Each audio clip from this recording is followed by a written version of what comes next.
Fala, sétimo ano, bom ou não? Vamos lá corrigir então os últimos exercícios aí da página 80, número 1.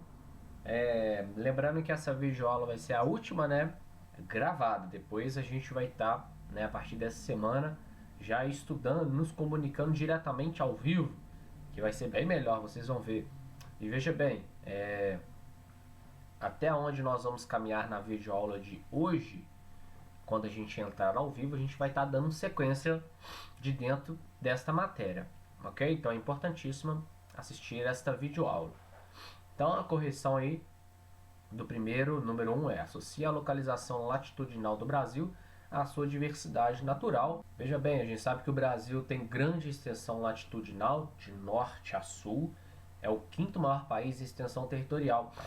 Logo a gente vai ter o que? Várias latitudes, as linhas deitadas cortando o Brasil. Latitude é uma influenciadora do clima.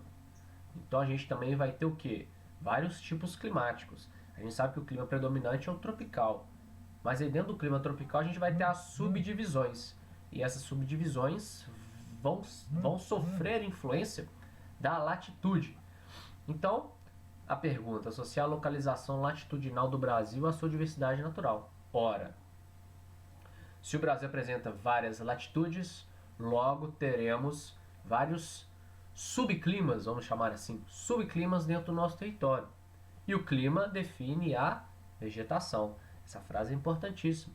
Coloque: o clima define a vegetação. Então, isso gera a nossa diversidade natural. Linha do Equador é corta o Brasil. Trópico de Capricórnio corta o Brasil. Então a gente tem zona tropical, zona temperada dentro do nosso território, gerando a variedade natural. A número 2 aqui, ó. Imagine que o presidente da República deseja fazer um pronunciamento para todo o país. Ou seja, todos os locais dentro do território brasileiro têm que assistir o pronunciamento no mesmo momento. Se esse pronunciamento ocorrer às 20 horas no horário de Brasília, o horário oficial nosso, cite a que horas ele ocorrerá nos seguintes estados ou territórios. Isso aqui é questão de fuso horário, né? Quantos fuso horários o Brasil tem? 4. Horário de Brasília oficial. Lá em Rondônia, são 20 horas em Brasília. Quantas horas em Rondônia? Vamos pegar aqui o meu mapinha. Olha aqui. Brasília então, né? Tá lá Brasília. Reforçar aqui Brasília. O vermelhinho. Brasília tá aqui. Rondônia tá na região norte. Nós vamos então o quê? Caminhar um fuso para oeste. Para oeste a gente diminui. Para o leste a gente aumenta as horas. Ó a coordenação. Ó. Então nós vamos caminhar para o oeste. Quantos fusos nós andamos? Somente um. Se são 20 horas aqui, lá será às 19. No Ceará, Nordeste brasileiro. Esse meridiano ficou muito bom aqui não, viu? A gente sabe que ele faz isso aqui, né? Ele faz assim, ó. O menos 2 é aqui, ó. O menos 2 ele abraça então o que? As ilhas. E aí a pergunta é: Ceará. Brasília daqui. Ceará, região nordestina. É o Ceará que Fortaleza. Então, a gente vai o que? Perceber que está no mesmo meridiano. Então lá também será às 20. Lá no nosso querido Acre. 1, 2. Chegou lá. Rio Branco no Acre. Andamos 2 fusos horários pro oeste. Pro oeste a gente reduz a hora. Reduzimos 2 horas, 20, 19, 18 horas. Arquipélago de São Pedro e São Paulo. Parte mais do extremo norte. Se são 20 aqui, lá vai ser 21 horas. Espírito Santo, são 20 aqui. O sudeste todo também acompanha o fuso horário de Brasília. 20 horas em Brasília. 20 horas em Vitória, no Espírito Santo. Fácil para nós. 3. Observe o mapa estrutural geológico do Brasil e aponte a estrutura geológica que compõe a unidade federativa em que você reside. Voltando lá no mapinha, a gente vai ver que nós estamos em qual? Aqui não é o quadrilátero ferrífero, né? Aqui que explora grande quantidade de minerais metálicos. E minerais metálicos são formados em qual tipo de estrutura geológica? Nas estruturas cristalinas, ou os chamados crátons. Então, estamos localizados em cima dessa estrutura geológica, crátons ou estruturas cristalinas. mais usual é estruturas cristalinas, ok? Número 4. Relaciona o tempo de formação do relevo brasileiro à predominância de bacias sedimentares e à ausência de dobramentos modernos. Ora, temos relevos antigos no Brasil? Temos. É uma formação antiga. Mas por que predomina a bacia sedimentar? Sedimentos. Esses sedimentos, a areinha, vem de quem? Vem do intemperismo, vem da erosão de rochas. E se a nossa estrutura é antiga, quem está desgastando essa rocha para formar as bacias sedimentares? A tropicalidade brasileira, ou o clima tropical. Então, por que predomina bacias sedimentares? Porque a formação do território brasileiro ela é antiga e ao longo do tempo os elementos do clima foram o quê? Erodindo, intemperizando, desgastando as rochas e produzindo sedimentos que formaram as bacias sedimentares. E não tem dobramento moderno, porque dobramento moderno ocorre aonde? Nas bordas, nos limites das placas tectônicas. E o Brasil está onde na placa tectônica? No centro da placa tectônica não tem dobramento moderno. Como que chama a nossa placa? Sul-americana. E a número 5, apresente as possíveis explorações e usos econômicos das estruturas geológicas brasileiras. Bem, nós possuímos duas estruturas geológicas, escudos cristalinos, bacias sedimentares. Escudo cristalino. Acabamos de falar na questão anterior da página 3. Exploração de minerais metálicos, minério de ferro, por exemplo. Estamos no quadrilátero ferrífero. E a bacia sedimentar, que predomina no Brasil, o homem explora o quê? Os combustíveis fósseis, petróleo, carvão mineral, gás natural, ok? Turma, pode abrir lá na página 88, onde nós paramos e hoje a gente vai falar sobre a hidrografia brasileira. E a gente já começa pesado, olha a responsabilidade do Brasil com relação aos recursos hídricos. Grifem essa frase, essa primeira frase, não é de baixo não, estou conseguindo selecionar aqui, vamos ver aqui. E assim, por abrigar cerca de 2% da água do planeta, o Brasil é um país privilegiado. Então olha a responsabilidade, A gente vê vários discursos na mídia de presidentes, de movimentos dizendo que estão de olho nos nossos recursos hídricos. Bem, a gente percebe que tem muita água no Brasil. Água doce, água potável, que a gente sabe que a água é recurso renovável, se renova na natureza, mas a água potável, no estado ideal para o consumo, ela está diminuindo. Por causa da degradação ambiental, a forma como a gente trata ela. Logo, vários olhares se voltam para o nosso país. Então, por isso que é importante a gente preservar os recursos hídricos, os recursos naturais do nosso país, porque realmente valem ouro. E aí, olhem como está distribuídas as bacias hidrográficas no território brasileiro. Bacias hidrográficas abraça parte do território brasileiro, aonde dentro dessa bacia vai ter um rio principal, neste caso que é o Amazonas, bacia do Amazonas, o rio principal e vários afluentes. Bacias hidrográficas apresentam características particulares, não só ambientais como sociais, econômicas. Muitas coisas se desenvolvem dentro desta parte do território brasileiro chamada de bacias.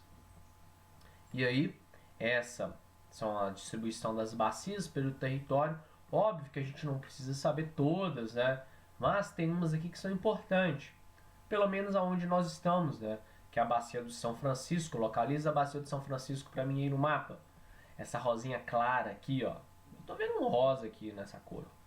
Nasce lá no sul de Minas, o Rio São Francisco, vem atravessando, passa perto da gente, vai lá para a Bahia, atravessa a Bahia, chega no Nordeste, atravessa o sertão nordestino e entre Sergipe e Alagoas é onde vai ser sua foz, é onde ele vai desaguar no Oceano Atlântico.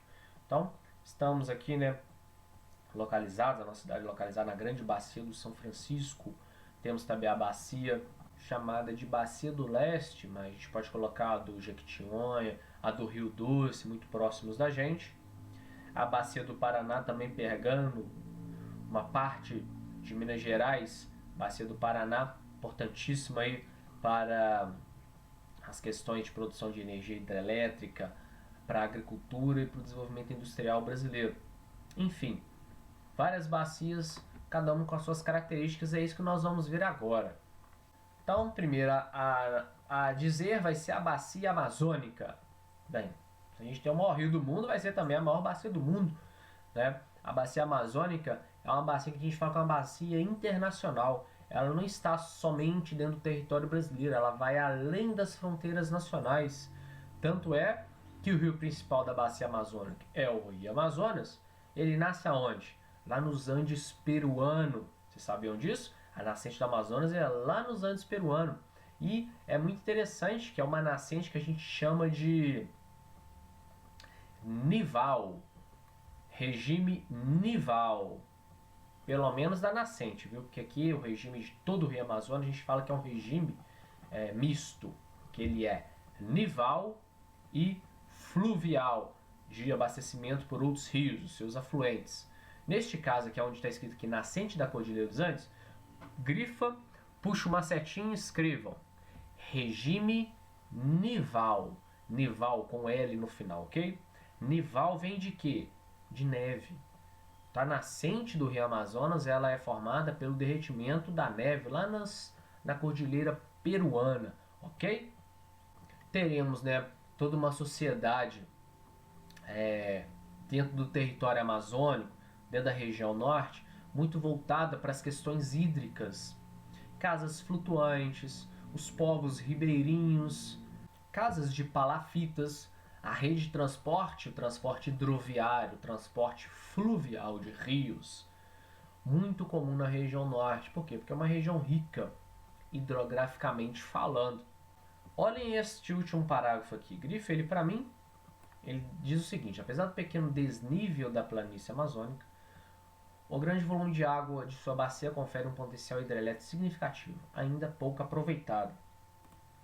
Quando grifar, faz uma observação, puxa uma setinha e escreve aqui embaixo, aqui, ó. Maior potencial hidrelétrico.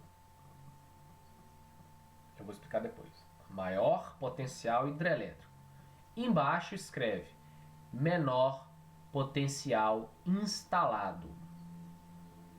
Então a primeira frasezinha, maior potencial hidrelétrico, significa que o que? As características da bacia, as características naturais, dizem para nós, oferecem para o país que esta bacia hidrográfica tem o maior potencial hidrelétrico. Maior potencial de quê? De instalar usinas hidrelétricas para poder produzir energia hidrelétrica. Tem o maior potencial natural. Porém, a segunda frase, menor potencial instalado, significa o quê? Que a capacidade que ela tem de produzir energia hidrelétrica, de todas as bacias do Brasil, ela tem a maior potência, mas de todas agora em instalação de hidrelétricas, em instalação para poder consumir esse potencial, é o menor de todos. E aí a gente se pergunta, ora, por que no norte do Brasil, a gente na bacia amazônica tem poucas usinas hidrelétricas, sendo que ela oferece o maior potencial, né, para instalação? Bem, é bem nítido, né? Lá é muito industrializado, lá tem muita gente vivendo, lá são 4 habitantes por quilômetro quadrado, densidade demográfica mínima, pouca instalação de usinas, de parques industriais, o índice de urbanização é muito baixo, então o consumo de eletricidade ele é muito pouco. Além do mais, tem os aspectos naturais, né? A grande floresta amazônica, para a gente construir uma usina hidrelétrica ali, a gente tem que construir uma barragem, barrar o rio, e o rio vai o quê? Vai enchendo toda aquela área, e aí se ocupa o espaço da floresta, gera um impacto ambiental muito forte.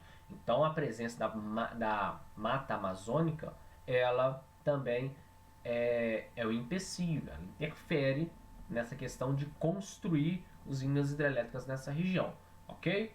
Então tá aí, essas duas frasezinhas é importante a gente memorizar e entender elas sobre a bacia hidrográfica do Amazonas. Virando a página, a bacia do Rio São Francisco, olha ela aí, a nossa bacia que nós fazemos parte, conhecido como Velho Chico, vocês já devem ter ouvido falar. Ele é também batizado de Rio da Integração Nacional. Ele vai integrar quem? o estado de Minas Gerais, igual a gente viu lá na página anterior, e o Nordeste brasileiro. Integra a região de alto desenvolvimento, que é o Sudeste, com o sertão nordestino, uma região aí que sofre com a aridez, com a seca, e as suas águas, que conseguem penetrar por este sertão, levam prosperidade, levam esperança para esses povos sertanejos, de que, por falta de chuva, as águas do Velho Chico servem como forma de continuar a sua sobrevivência, a sua prosperidade nessas terras áridas.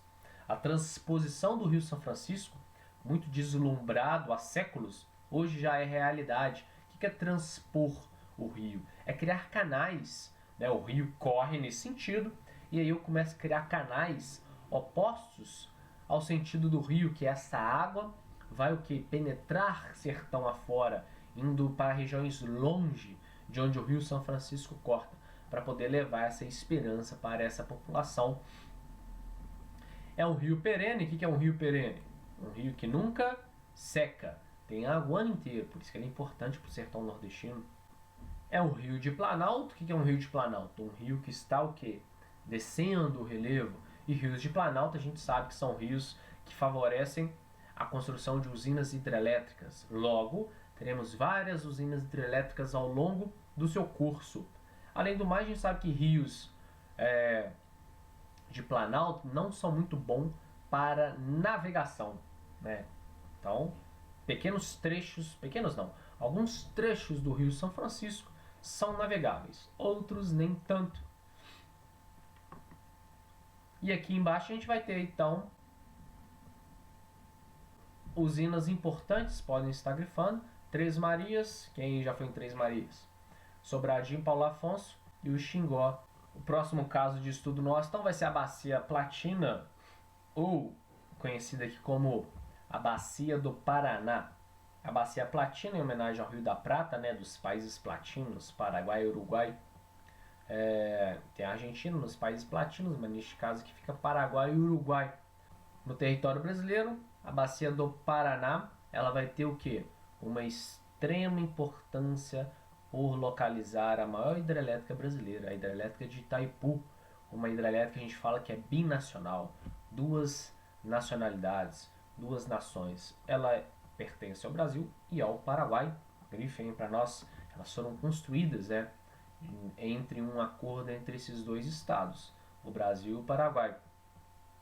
É a maior usina hidrelétrica brasileira, como eu disse, é a segunda maior do mundo. Ela perde só para uma usina lá na China, tinha que ser os chineses, né?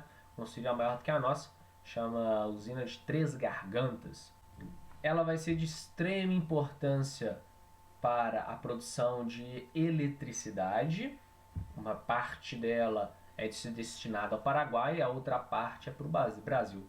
Como o consumo brasileiro ele é muito mais alto do que o paraguaio, logo o excedente paraguaio ele o que? Revende para o Brasil. A gente ainda compra o que sobra lá na produção paraguaia. De tanto que o consumo é baixo dentro do Paraguai.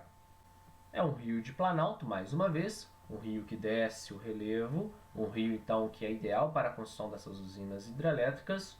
E aí, nas partes de navegação, o homem foi adaptando, junto com a engenharia, as chamadas eclusas. O que são as eclusas?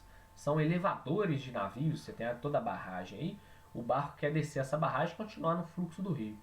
Aí nessas eclusas, que é um grande elevador, o navio para, enche d'água essa eclusa e aí a água vai baixando. A água vai baixando desse elevador e o navio desce. Quando chega no nível do rio, a eclusa abre as portas e o navio continua seguindo o fluxo do rio. Muito interessante, né? Na próxima página a gente entra então em domínios morfoclimáticos do Brasil.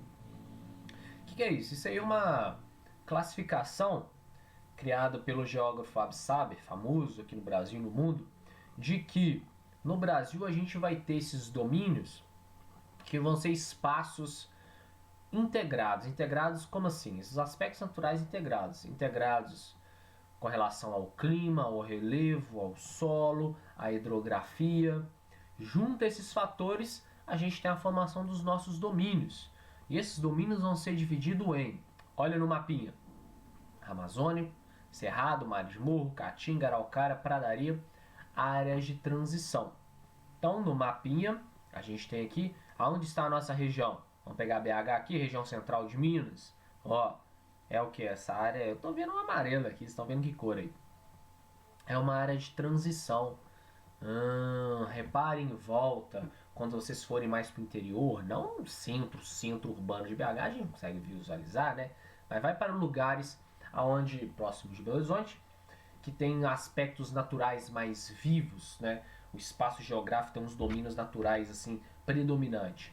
Você vai ver uma mistura de Mata Atlântica com Cerrado. Isso significa dizer que estamos numa área de transição, uma área de mistura entre quem? Ó, os mares de morro, que nesse caso lembra muito a Mata Atlântica, representado pela Mata Atlântica, e aqui o Cerrado, que é o verdinho. Então mistura esses dois, tá a gente no meio. É a mistura dos dois, área de transição. Primeiro que nós vamos trabalhar hoje vai ser então o domínio amazônico. O nome já deixa bem claro, né? Estamos falando da floresta amazônica. Vamos perceber, olha como que é a distribuição da floresta amazônica. Que interessante. Ela é toda igualzinha? Não, não é igual. É uma floresta que a gente fala de heterogênea. Além de ter várias espécies, o ambiente fez com que ela se adaptasse. E aí a gente vai ter um ambiente aquático, um ambiente que tem períodos que ele fica submerso com água, tem períodos que ele fica seco, e outra parte da floresta amazônica que é seco. Não seco que eu digo é assim, não está submerso, não está alagado, porque chove todo dia lá, não tem como falar que está seco, mas seco nesse sentido. E aí a gente divide a floresta amazônica em 3 subgrupos: terra firme, mata de várzea e mata de igapó. Olha as características. Sempre inundada. Lembra da Vitória Régia, aquela planta, símbolo clássico da floresta amazônica? Está localizada aqui na mata de igapó. A terra de várzea ou mata de várzea, sazonalmente, periodicamente inundada. E a de terra firme, livre de inundação. Neste primeiro parágrafo, a gente já começa a ter o primeiro contato com os termos técnicos. Termos técnicos científicos, voltados para a vegetação. Reparem, uma floresta heterogênea, diversidade de espécies, grifa para nós. Latifoliada, o que são latifoliadas? Folhas largas, vegetação tem as folhas muito largas. Por que as folhas são largas na Amazônia? Porque a radiação solar é intensa. Quanto mais larga for a folha do vegetal, maior a absorção dos raios solares, fotossíntese, alimentação e tudo mais. Uma vegetação perennifolia. As folhas nunca secam. Lembra lá de hidrografia? Rios perenes, rios que nunca secam? Uma floresta, uma vegetação perene, perennifólias. As folhas caem, mas o vegetal continua sempre verde, sempre com as folhas, mesmo tendo essa ciclagem. Ele nunca vai ficar seco, sem folha nenhuma, ok? Perene, folha, o ano inteiro. Higrófilas e hidrófilas. Higrófilas vivem em ambientes úmidos, que tem período que vai estar alagado, tem período que não. Hidrófilas, de hidro, água, vive dentro do ambiente aquático, que é a Vitória Régia. O relevo plano, ela é muito plana a floresta amazônica. Você olha uma imagem de cima da floresta, que florestão, que beleza.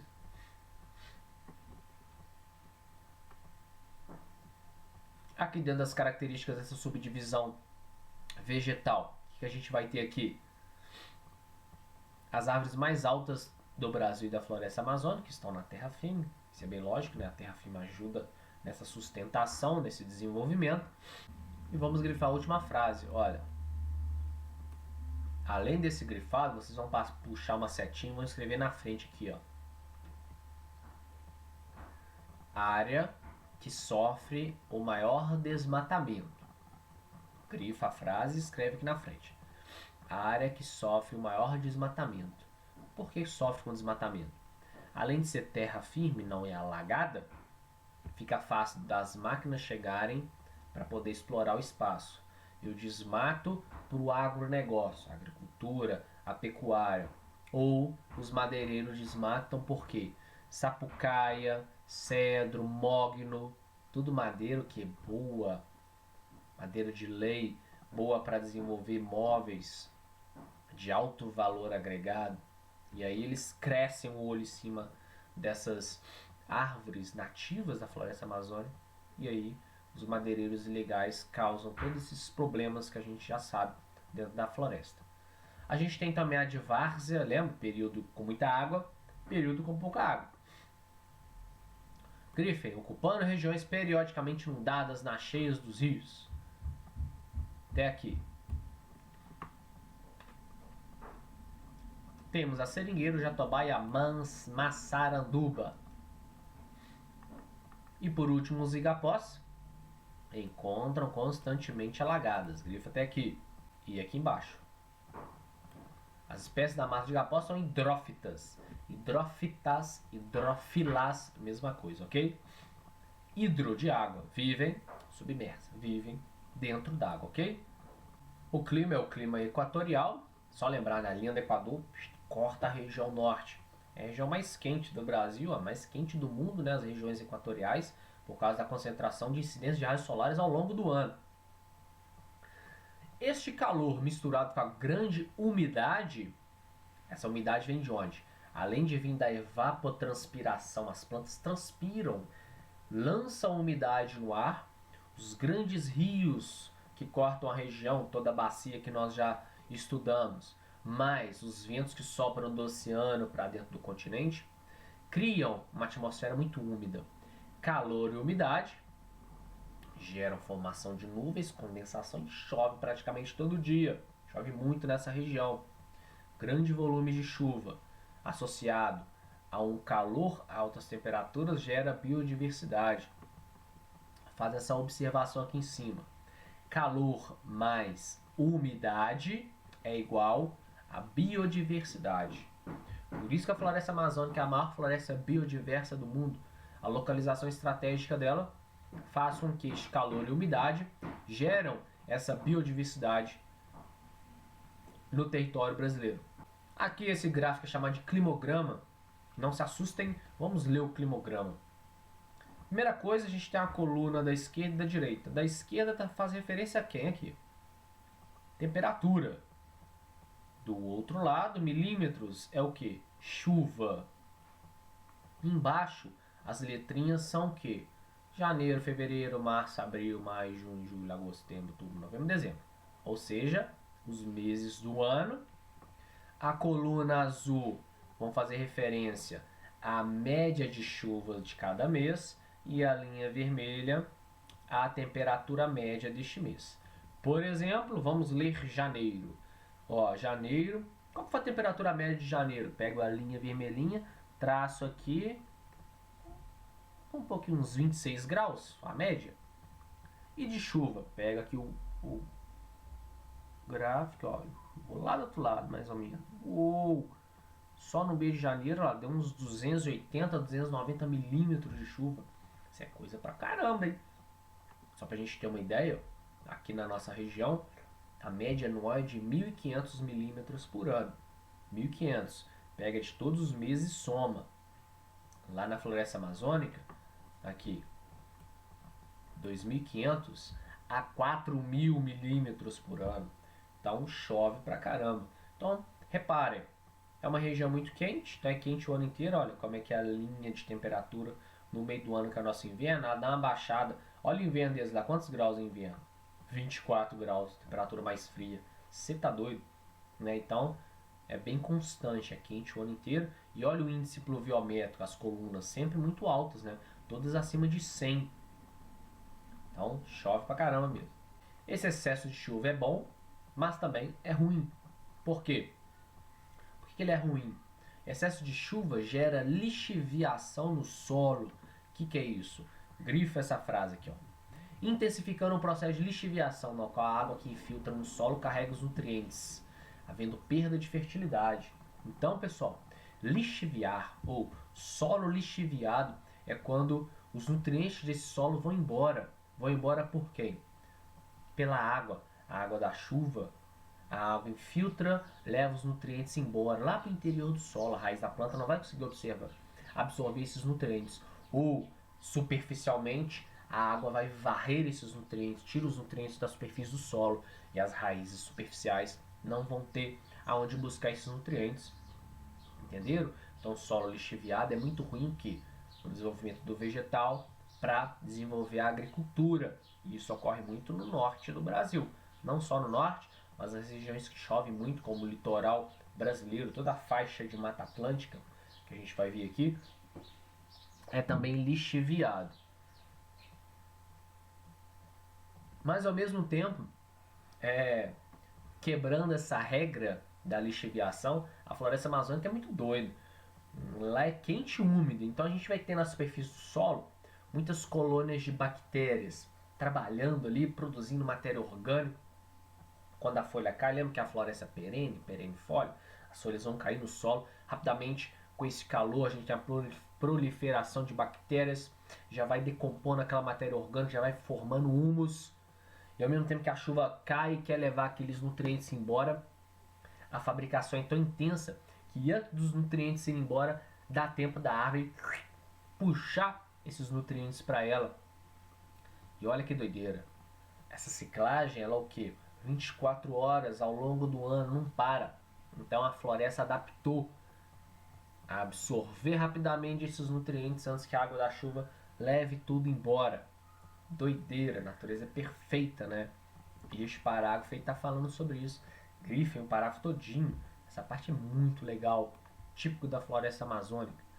E assim como a bacia hidrográfica amazônica, ela vai além das fronteiras nacionais, a floresta amazônica também vai além das nossas fronteiras. Todos os vizinhos da região norte do Brasil, até o Equador, que não faz fronteira com a gente, ele tem em seu território a floresta amazônica. Então existe a amazônica colombiana, a amazônica venezuelana, boliviana, equatoriana, as Guianas, Guiana Francesa, Guiana, Suriname, todo mundo tem. Peru, todos eles vão ter então a floresta amazônica, a gente chama de Amazônia Internacional. A Amazônia Legal é dentro do território brasileiro e vai além do norte. Vocês sabiam que o Maranhão, que pertence ao Nordeste, tem floresta amazônica? O Mato Grosso pertence ao Centro-Oeste, tem floresta amazônica. Então, a Amazônia Legal vai ser os territórios brasileiros que vão além do norte do Brasil, que fazem parte do bioma amazônico. Vamos ser chamados de Amazônia Legal. Grife apenas então que é a Amazônia Legal e a Amazônia Internacional. E aí a gente termina a nossa aula de hoje até aqui. Nas próximas, e a partir daqui do domínio do Mar de Burro, já estaremos ao vivo fazendo a nossa live aí. Continuaremos a sequência do estudo dos domínios morfoclimáticos brasileiros. Valeu, jovens, um abraço e até semana que vem.